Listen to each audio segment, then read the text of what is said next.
because when we focus on what we want, what we're grateful for, we're going to get more of that. When we're focusing on the dis-ease or what's wrong with us, we're really going to get more of that. Welcome to the Rebel Health Coach Podcast with Tom Underwood. Armed with truth and knowledge, your journey to a healthy lifestyle can be obtained. Preventative wellness, quality nourishment, and daily fitness routines dramatically improve your outlook on life as a whole. And you'll find the support and info you need to accomplish a healthier lifestyle here. Together, we can empower each other along our journey to an amazing you. Today on the Rebel Health Coach Podcast, I am joined by Lisa Jackson, author of Savvy Secrets, Eat, Think, and Thrive, 7 Steps to Optimal Health. Lisa is also a retired registered nurse, a certified health coach, a certified functional diagnostics nutritionist, a certified functional coach, and a registered yoga teacher. Lisa, welcome to the show. Thank you. I'm honored to be here. Thank you so much for inviting me. Oh, you're welcome. Thank you for joining me. Lisa, why don't you tell the listeners about yourself and what got you into this realm of health coaching and functional medicine? So I am a retired nurse. As you said, I've got lots of degrees behind me because I'm a lifelong learner. I'm the mother of 4 adult children and a grandmother. And I've witnessed in my lifetime this epidemic of autoimmune disease, cancers, autism, ADHD, Alzheimer's, and the rise in the number of codes under our medical Bible called the ICD-10 guide that, we've managed to label every symptom for the disease. And I personally have been labeled with a number of them, from insulin resistance, the precursor to diabetes, to vitiligo, an autoimmune disease, and freaky high blood pressure and hypertension. And, as a registered nurse, I saw this revolving door syndrome, that we were treating symptoms, but not offering really solutions. And when I worked in medical surgery with cancers and heart disease and diabetes, even the American Diabetes Association, we were chatting a little earlier, says there's no cure for diabetes, which is just not true.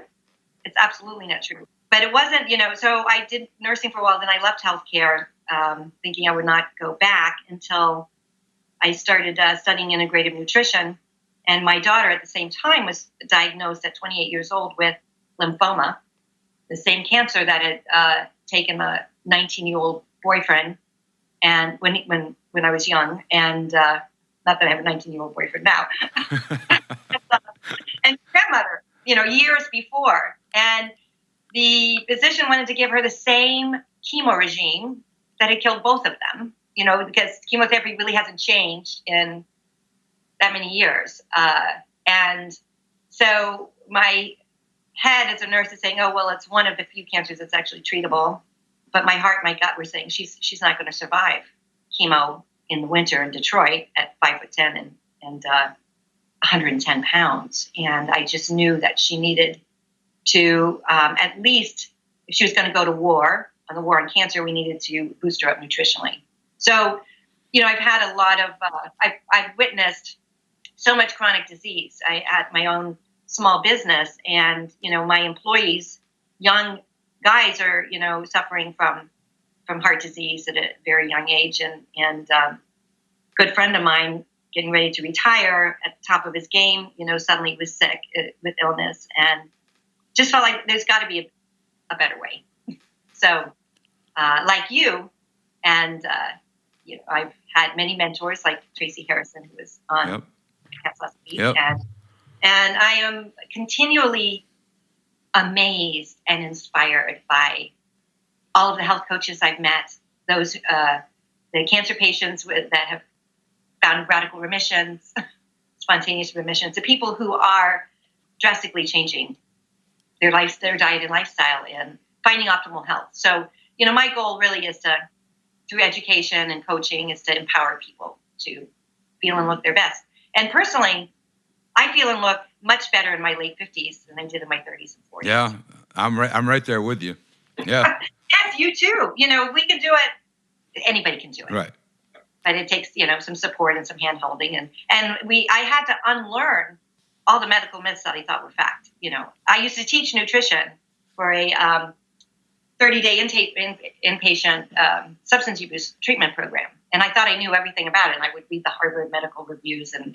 But we know the nutrition that we know from functional medicine and nutrition that everybody is unique. There's only one diet. We've uncovered a lot of medical myths that keep us stuck. Like fat makes us fat. That cholesterol is bad. We know cholesterol is an essential hormone. Yeah. All of our hormones. You can't make an egg. A chicken can't make an egg without cholesterol.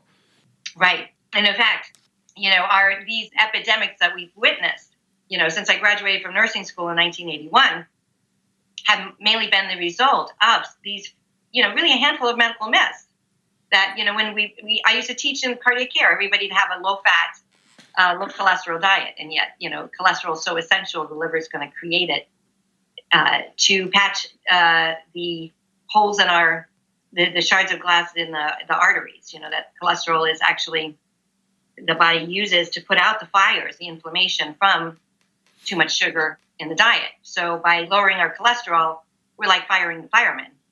Right. To go to the fire. And yet so many cardiologists today still don't even know this simple fact because nutrition isn't taught in medical school. I read your book. It's a great book. I highly recommend it for everybody, especially if you're struggling with cancer. I'm going to add that because I think this is directed towards, it's not directed, it's directed towards everybody, but the cancer aspect of it really popped out to me. And one of the things that stuck out to me, because as we dive into your book, is something that's near and dear to my heart, and I catch a lot of flack for it, but the love and politics in our healthcare system. I love that chapter. And in there you say, this is why you wrote the book. Mm-hmm. So if we could touch base there before we go into the meat of the book. I'm with you on a lot of this because one of the things that stuck out to me is many people are shocked when they realize that waffles, eggs, and orange juice and milk and coffee that most Americans start their day with is keeping them fat, sick, and nearly dead. Mm-hmm. That's the truth. That's a hard, cold truth is that, orange juice especially, I see people grab orange juice like I just want to yank it out of their grocery cart when I see it at the grocery store. It's like, what do you think you're doing? But I'd probably get arrested for that at the grocery store, so I don't do that. Mm-hmm. But dive into this topic. As a registered nurse and somebody who's worked in the healthcare system, you've seen this every day. I mean, with your daughter and her bout with cancer, and I think there was a part in there where you talked about they treated the cancer with something it's the same they treated the cancer with 20 years ago. So our technology is advanced, but yet the use of cancer-treating drugs has not advanced. Am I right? Yes. It's an old, broken model, and it's all based upon fear and killing the cancer like the cancer is something we get outside of ourselves, rather than recognizing. And I didn't write a lot of this in the book, but since I've written the book, I was an executive director of an integrative cancer program for a large oncology group. So, and I did not want to write a cancer book. I wanted to write a self-help book. And I purposely didn't want to get too deep into the politics because that's, you can go to the truth about cancer and see all about what's wrong with cancer treatments today. What I wanted to do was to write what you can do and what's to make it positive and prevention. But the number one issue with the war on cancer and the way we treat it, some people would say cut, poison, burn, is it's all damaging, destructive to the body. It evokes fear, and we know that fear is what keeps us stuck in the sympathetic nervous system, fight or flight. running for life. And there is no way that the body can rest and digest or rest and repair or mate and ovulate. This is why we have an epidemic of infertility when you're in fight or flight. So we really have to address the fear. And instead of beating ourselves up and feeling guilty for why me, what happened to me, why do I have cancer, what's wrong with me, which is the automatic negative thoughts that we all, comes to. And the fear around, there's very few diagnoses that have that much fear, which is all counterproductive. We have to ask, what's right with me? What is my loving body trying to tell me? And when we look at the root cause, of course, the root of functional medicine, then we can do something about it. You say, okay, we know that cancer is caused by inflammation, causing oxidative stress, causing free radical damage, which leads to DNA changes in the DNA structure. So we have to lower the toxicity and inflammation. And we know, especially the program we're doing with functional medicine, that we need certain nutrients to build and repair the body. So it can detoxify. So we can gain the nutrients from our food. As we say, we need to maximize all the feel-good hormones, maximize the loving thoughts, the loving actions, the loving relationships we have. To me, cancer is a wake-up call. What do we need to change to further love and heal our bodies, and then minimize the toxicity and inflammation, and prioritize self-care, which is why we see this rise in health coaching and the need to help somebody walk through those processes. And every person is unique and different. And what I found, I think what you might be referring to is, as a healer, as someone who sees myself as a healer, and as a mother with a child who's got this very, very scary disease, I so wanted to fix her. And we want to find the magic treatment and the magic bullet. And the more I worked and tried to fix her, the more resistance I received, because nobody wants to feel like they're broken, or it's just, in relationships or this seesaw. So that chapter was really meant to address, love, fear, and courage. Okay. And sacrifice. I think I started off by saying all mothers know that we would do anything for our children. And, we can beat ourselves up. Why my child? Why not me? And that we often sacrifice our own health in the process of trying to help heal or fix someone else. And it does two things. That's why many caregivers, or those who lose someone with cancer, they then get sick themselves because of the stress on the immune system and the major stress they go under in the loss. But it also pushes a wedge between the relationship with you and your loved one. So the only thing we can do, the best thing is to follow Gandhi's advice. Be the change you want to see in the world. So, in the grocery store, we can't be the food police and go around and grab everybody. But you want to scream and going, our whole society is based on eat this and take that. You turn on the TV and you see the ads for depression and anxiety, whatever the new label says of the day, and no worries, because you can just take a pill to fix it, instead of saying food is medicine, and you really don't have to be suffering like this if you just buy real food. So instead, what I try and do is be the best I can be, and can feel the best. And at Moms, I do, as you probably do too, we can do, this is the organic market that's in my area, food tours, and teach people by a role model. So the book is a self-help book. Yes, it is. It's a guideline for whatever dis-ease or dysfunction or transformation, depression, anxiety.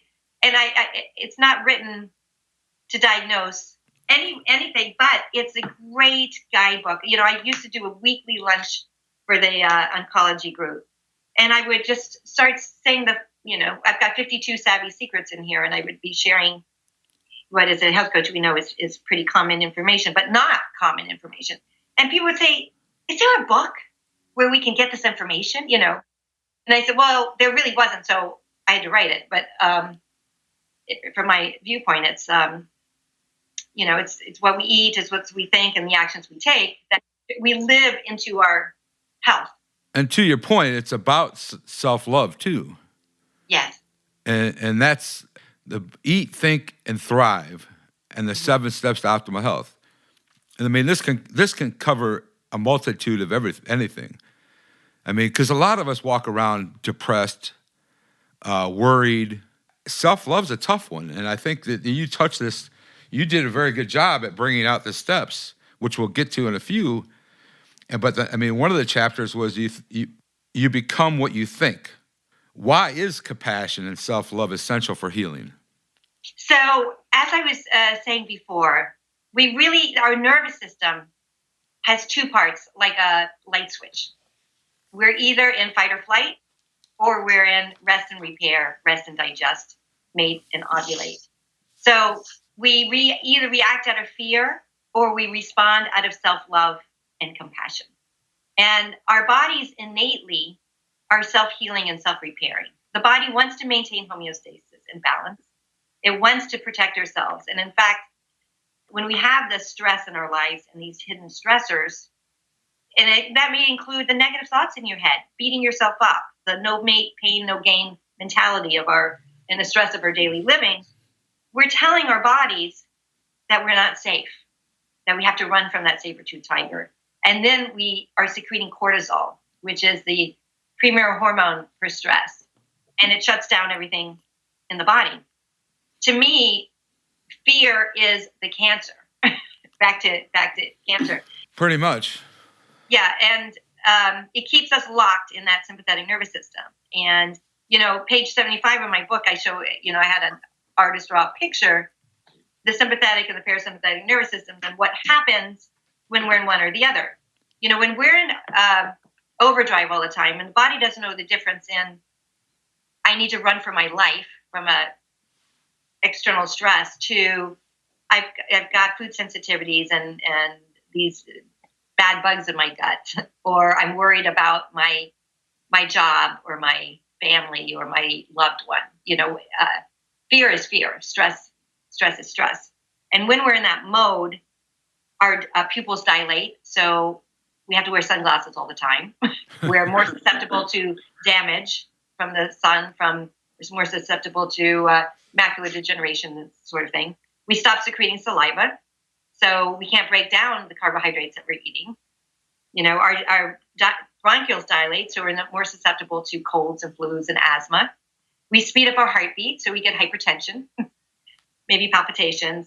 We secrete the adrenaline and cortisol, which steals hormones that can go toward building and repairing the body. We're in a catabolic state.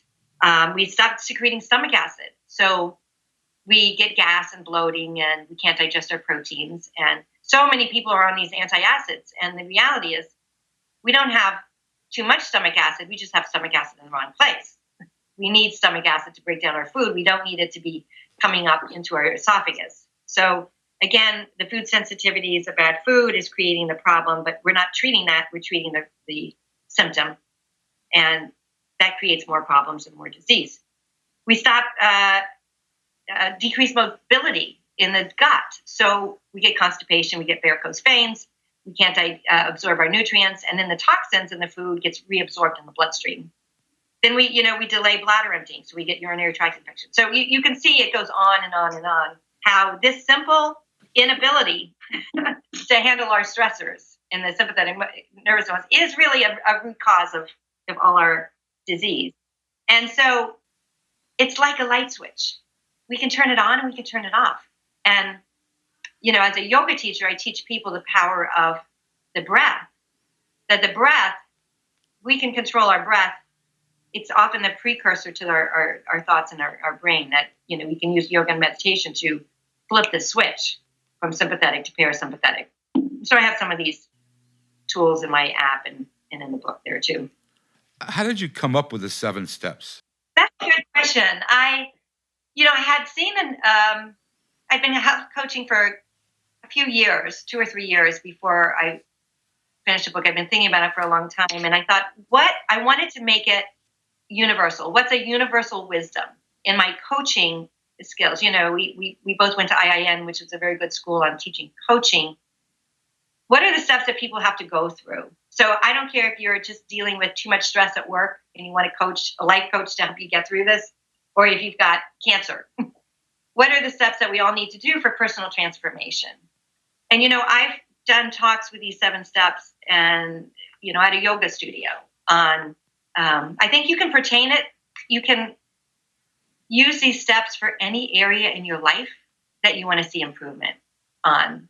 And so it's a high level, if you want, we can kind of go through them. Yeah, we're going to go through those. Why don't we start there? Why don't we go through those right now? Okay. So the first step is really to take an honest personal assessment.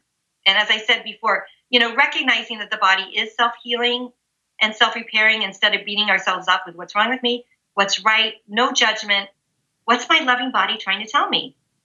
Then you commit to yourself. You commit to this process that you're going to make small, simple, digestible steps, to help you meet your goals. This is where a health coach is invaluable. Simple things. Like if you just write down everything you eat for 3 days, you're going to start becoming conscious of your food and your mood and the connection between them. And your health's going to improve just by that one simple thing. By knowing what you're putting in your mouth. Right. So as you and I know, this isn't about dieting. It's not about deprivation. It's about finding decadent, delicious foods for yourself that's right for your unique body. That feeds your body. Right. It's interesting. I had and I have about 40 recipes in the book to help people there's some taste and get to know this and learn this. I was going to say that there's some really good recipes in there. Thank you. And my goal was it has to be simple, whole foods, easy, that anybody can do. Because I'm not a cook. I really, we all live in a fast food world. So it's got to be good. So I had a dinner party on Sunday. 3 out of the 6 women have had cancer diagnoses. Oh, wow. All 6, there were 12 of us, 6 couples, have all been deeply touched by cancer. And the entire meal was from my Kickstart program. Recipes that are decadent and delicious. People raved about it. And, that are just gluten-free, dairy-free, sugar-free. I've got chocolate cake that's with dates and raw cacao, and it's delicious, really decadent. Is that in the book? That cake is, that's in my Kickstart program. But I have chocolate, like bonbons, and chocolate pudding in the book. I had, and my Kickstart program has been, it grows and evolves the recipes over the 5 years. And that can be found on your website? Yes. Okay. Yeah. I'll put that in the show notes at the end. Okay. So the first step was begin, right? Right. Just begin and take an honest personal assessment. The questions I like to ask are, what's your biggest roadblock or obstacle? And what have you done that's worked, to try and overcome it? What's worked and what hasn't worked? What would it mean to you to overcome this? How would you feel when you've overcome it? And what are you willing and able to do to overcome it? These are really powerful questions, especially before you want to go work with a health coach. Are you willing to do what it takes to make the steps? Because if you're really not, if you've got diabetes and you want to continue to eat your Twizzlers, a bag of Twizzlers every day, it doesn't matter how much money you spend on a health coach. That's probably not going to serve you very well. Right. The second step is, I said, grow. And that includes, becoming accountable, getting the right support, somebody safe, confidential, knowledgeable, somebody who's walked the walk like you. You've lost so much weight. You've reversed your diabetes. You're a perfect role model for somebody. I wouldn't go to, if your doctor isn't the healthiest person then maybe you better get another doctor. And then, grow with gorgeous greens and sprouts and with the right food, energizing food and thoughts and actions. The third step is, so then you get started on this process. The third step is to heal, and to really heal, we have to move from overwhelmed to empowerment. We all can feel overwhelmed, that keeps the areas that keeps us stuck. And this is a real area where a health coach can be invaluable to help you look at what are your roadblocks. Do you have food cravings, food sensitivities, toxicity? Do you have gut dysbiosis? How do we heal the gut? How do we use, some nutritional testing and functional medicine testing to get to the root cause to help you get out of the way? I've worked with a lot of working road warriors and professionals who really just need some help with stress management. That's kind of the beginning of the cascade, or need help in learning how to sleep and get routine. So it can go for any area in your life, or are having conflict at work and need to get over this conflict area and come up with new solutions to move forward in their life, professionally, personally, or whatever. So, there's a lot of tools to explore what's keeping you stuck and offering that safe time and space to help people get through it. And it's interesting to me, having worked, a lot with cancer, is that people will make time for chemotherapy, but they don't often make time for that self-love and self-care. That's a challenge. So having a coach to help you give that gift to yourself is really important. The fourth step is to nourish and nurture, and I think sometimes you have to have some healing before you can even think about creating a vision, what you want, where do you want to go, and what is it that you really need for yourself. And a vision is so much more motivating and empowering than just setting a goal, because with goals, we can beat ourselves up. We fall short of them. How many have New Year's resolutions and they go out the window? You never do them, right? So giving yourself time and space to dream, do a vision board, brainstorm, mastermind group. I love working with leaders because leaders are naturally great visionaries. So helping to make sure they give themselves the time and space to create their vision, and then helping them execute that vision is a real passion of mine. And now a word from our sponsor. We'll be back in a minute. We all know that eating healthy is a part of becoming a better person. But if you're finding the organic and non-toxic products too expensive or hard to find, then ThriveMarket.com, the healthy online shopping club, is your solution. Like the Costco meets Whole Foods for everything healthy online, you'll get the best organic and non-GMO brands up to 50% off retail prices, shipped nationally to your door for free within 2 to 3 days. When you become a member, ThriveMarket.com will donate a free membership to a low-income family, teacher, or veteran, so we can all thrive together. You never have to pay full price for healthy food again. Go to thrivemarket.com/therebelhealthcoach to get your free jar of coconut oil and 15% off your first order. This offer is valued at $18 and available for our listeners only on this special link. So here it is again, thrivemarket.com/therebelhealthcoach.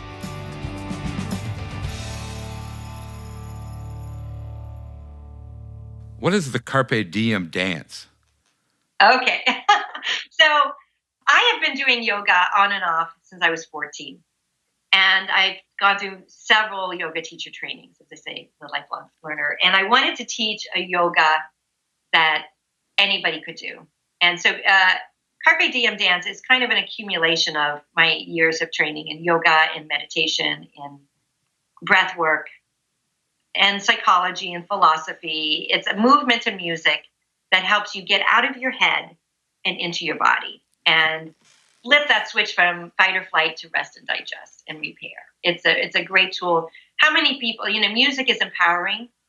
Music is powerful. There's a documentary on taking iPods into a nursing home with Alzheimer's and playing old music that can stimulate parts of the brain, and that people who have been in comas or people who have been catatonic are waking up with this areas of the brains are stimulated through music. Music is emotional. Music is powerful. So I mix music and kind of coaching and yoga and dance into an hour and a half routine that you start learning how to breathe. Okay. And you end in savasana, which is in a rest and digest pose. Yeah, I think a lot of us live, in this world, this fast-paced world we live in, we don't take time for ourselves, and the nourishing yourself is a great point in this. We just, I know myself. I have to schedule my time myself. I put it in my schedule.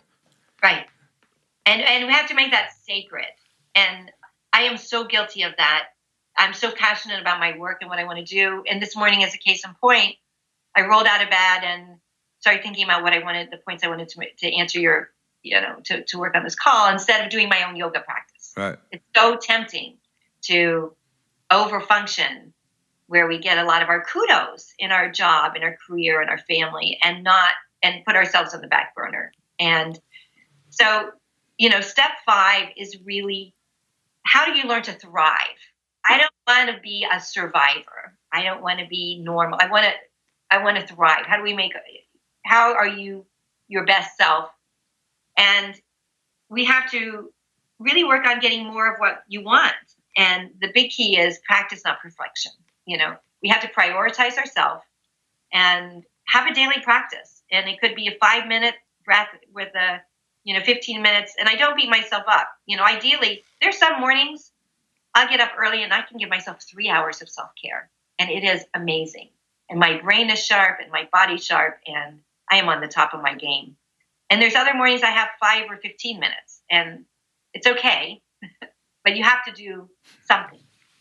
And it's interesting in my coaching and my groups, we don't know how to play anymore. You asked me about Carpe Diem dance. That's a way to play. It's a way to dance, have fun, and to laugh at ourselves. And so this step is really working on bringing more into your life that you really love. I have an app that has you do a evening reflections, right? What you're grateful for every night. Because when we focus on what we want, what we're grateful for, we're going to get more of that. When we're focusing on the dis-ease or what's wrong with us, we're really going to get more of that. You're right, exactly. This is about dancing in the rain. Yes. and finding that self-compassion. I love Brene Brown's work. In fact, I did a 6-week group on just Brene Brown work, which is, it's all about compassion and self-love. Yeah. I think it's such a key to growth. And particularly for men, men are supposed to be this tough, stoic.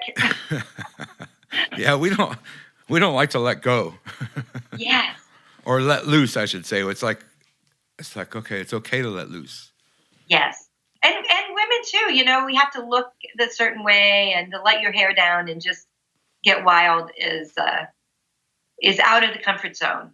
And, one of the lessons I've really learned is sometimes, growth happens. I've written a lot of blog posts about this. Growth happens in the darkness. When we get out of our comfort zone is when growth happens. So stretching yourself a little bit. And pushing the limits. In a playful way. Right. It's a lot better on the adrenals and your sympathetic nervous system than pushing yourself to do too much of a workout. Again, we're so stuck in the no pain, no gain. Yeah, I'd like to know your point on how you lost all this weight, because so many people think if we just exercise more and eat less, we'll meet our health goals. And with my clients, I find it's just the opposite. A lot of people need to eat more healthy fat and protein and exercise less and love yourself more and, let go, relax. It wasn't until I realized what healthy food was that I started losing the weight. And to your point, it's a healthy fats. We're also afraid of fats, but fats are good for you, Good fats, I should say. There are bad fats. Yeah. But the majority, like avocados and bacon, people shy away from bacon. Bacon is not bad. Everything in moderation. But sugars and getting away from sugars was the sugars in white flour and carbohydrates. Yes. Yeah. The empty, processed foods. Right. Dead food. Yeah. The Frankenfoods, as Mark Hyman calls them, Frankenfoods. Exactly right. Stuff that sits on the shelf and I have an example. I And I still have it. It's a wrap. And I forgot who it's made by, but it says on the wrapper, it's one of those wraps you make sandwiches with. And on the wrapper, it says whole wheat. You know, it's the big food advertising. And that has been, I've had that same package for 2 years, and it has yet to mold. Yeah, yeah. This is a perfect example of Frankenfoods. Yeah. I love the example at IIN of the school in California that had the kids bring in their breakfast and dump it in a compost pile, you know, the pre-made egg sandwiches and the burgers and everything in the compost pile. And then they put lettuce and eggshells and real food in another compost pile and came back in a week later and 2 and 3 weeks. And I think a month later to see what happened. You know, the McDonald's hamburger will be unchanged. Right. And everything else is mixed in with the soil meat. And if even the bugs won't eat it, why do we think there's any nutrition in it for us? Right. You know, why are we eating food that even the bugs won't eat? And I think that's a great. All right. Step number 6, arrive. Okay. You know, there's a great TED Talk by a Harvard-trained psychologist on happiness who says we've made happiness unattainable because we hit a goal and then we're just worried about the next goal. So this step is really important to measure and celebrate your success. All of the simple success stations, because the automatic negative thought is to beat ourselves up. Well, you know, all the things you didn't do. You know, if you drank half your body weight in water for this week and you saw that your skin started to clear up, that's something to celebrate. You know, that's a great thing to get you motivated to keep going and making another little change, you know.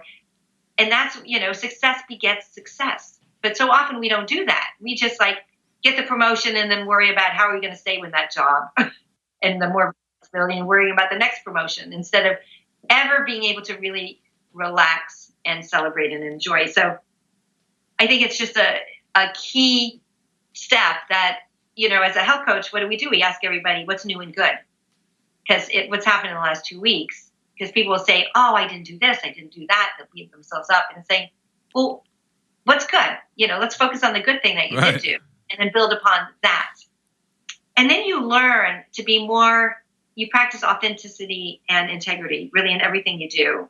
And, you know, when you've gotten to this step, you've got a lot to celebrate. You know, you've made an investment with yourself. You've co-created a plan with a coach. You've had that coach or an accountability to keep you on task. You've moved from overwhelmed to empowered. You've overcome some major obstacles and roadblocks. And you started to create a vision of where you want to go. And you started practicing, you know, as you said, getting rid of the sugar and bringing in healthy foods and fats. And that is all the things to really congratulate yourself for, celebrate. I write a list of all the things that they've done. You know, I hope they put it on their mirror and keep you going. So it's a really important step. And that's why I say even having a daily gratitude journal is a good way to kind of keep that practice. So we can do these steps in every day, or we can do it in 3 and 6 months.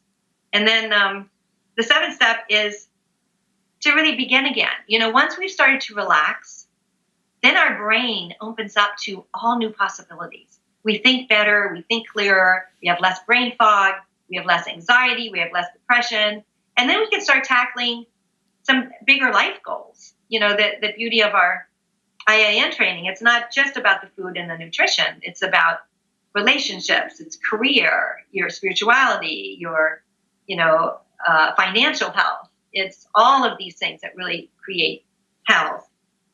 You know, it's a continual circle. We kind of peel the onion back, and it's a framework that we can use no matter where we are in our life. I think we will continue to evolve and learn through our life. And whether you believe in destiny or free will, I really believe it's our choice whether we act or not, whether we follow our dreams and desires, or whether we become fulfilled and self-actualized in this life. So, you know, we become what we eat, we become what we think, and, you know, our actions determine our destiny. Yeah, I really like this the circle that you made up with the begin and the arrows and the. This book is amazing. It's easy read. It's not a difficult read. It's to the point, and it just basically covers the things that we need to be healthy. And like the title, it's optimal health, and that's where you said it right here. It says, or you become what you eat, think, and do, and it's true. I mean, if we think negative thoughts all day, we're going to become a negative person. Yeah. And I get that way. I'm not going to lie. There's days where I'm pissed off at the world, and it ruins my whole day. Yeah. Especially with today's political scene and Facebook and all the negativity. It's like, man, I use Facebook as a tool and also to keep up with my friends and past friends, new friends, family. But I got into the politics when during the election. I caught myself going, okay, I got to stop. I got to stop because it's making me a negative person. Yeah. And in our lives, I mean, I know myself. I get up and I take some time. This morning I didn't because I prepared for this and I had to get to the gym before I did this. So I missed my morning, like as did you. So I have to reschedule my afternoon for a downtime. Yeah. But you have to have that, and I love that part of the book. I love all the recipes in the book. There's some great recipes. This is it's not a hard read. It's a beautiful book. It's spot on. And I recommend everybody go get this. And where can they find the book, first of all? Oh, thank you. Thank you so much. It's on Amazon. Okay. One retailer. Just Google Savvy Secrets by Lisa Jackson, and it'll come right up. And it's also on my website. Which is? Carpe Diem Wellness.org. O-R-G. I'm really thinking about making this a nonprofit, as you and I have talked about. So I have the org, not .com. Right. And Carpe Diem means seize the day. It's Latin. Yeah, I really like the name of the Carpe Diem. Yeah, P as in Paul, C-A-R-P as in Paul, E, D as in dog, I-E-M as in Mary, wellness.org. A friend of mine who's in marketing says, you got to change your name. You can't. That's a terrible name for marketing. Nobody's going to remember it. But there's a near and dear story in my life to this name that my business just had to be that. When my daughter was 12, the one who was diagnosed with cancer later on, wanted matching jewelry and wanted, so we got these little thin gold bracelets, and she wanted to have an engraving, and from mom to Dana, and Dana to mom, kind of like our, a symbol of our love and connection. Right. And it just warms a mother's heart, and especially at 12 years old, because there's a time when you become so uncool. So when your daughter wants to have something, you cherish that. And I thought, what would I engrave? What message? What's the one message I want to give to my daughter? And I'm thinking, and it's easy to engrave. It's Carpe Diem. It's, we only have this moment and this day. Yep. So make it the best. Enjoy it, and make it the healthiest you can. Health is wealth.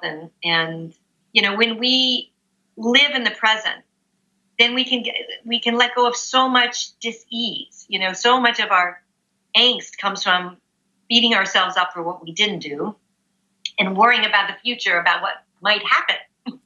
So Carpe Diem, just seize the day. In the day. So I hope you have a fabulous day. Oh, you too. And I've got one more question that I ask all my guests. Okay. Given this world that we live in, with fast-paced world, and I mean, I'm going to hang up from here and go do things and, go to work and solve problems the rest of the day and put out fires or whatever comes in my way. But given you have an hour or a couple hours to kill, what album or artist would you listen to?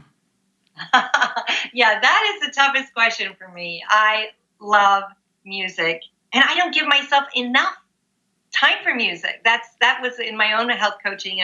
That was the light bulb that went off for me. It made me cry that I didn't spend enough time listening to music. But my first love and the first artist would be the Beatles. Okay. I have a Beatles story for you on another day. But of course, it depends on the mood. And I love female vocalists. And I use a lot of them in my Carpe Diem dance. Adele, Colby Calais, Faith Hill. You know, I also like Josh Groban and Andre Bocelli. But I have a couple of new young favorite artists. One is Matt Venuti, and he writes his own music, and he plays the hong, which is a percussion instrument. And I have 3 songs from his new album called The Rhythm of Life that are in my Carpe Diem dance list, and that really help us. A great writer and Who is that again? Matt Venuti, Venuti,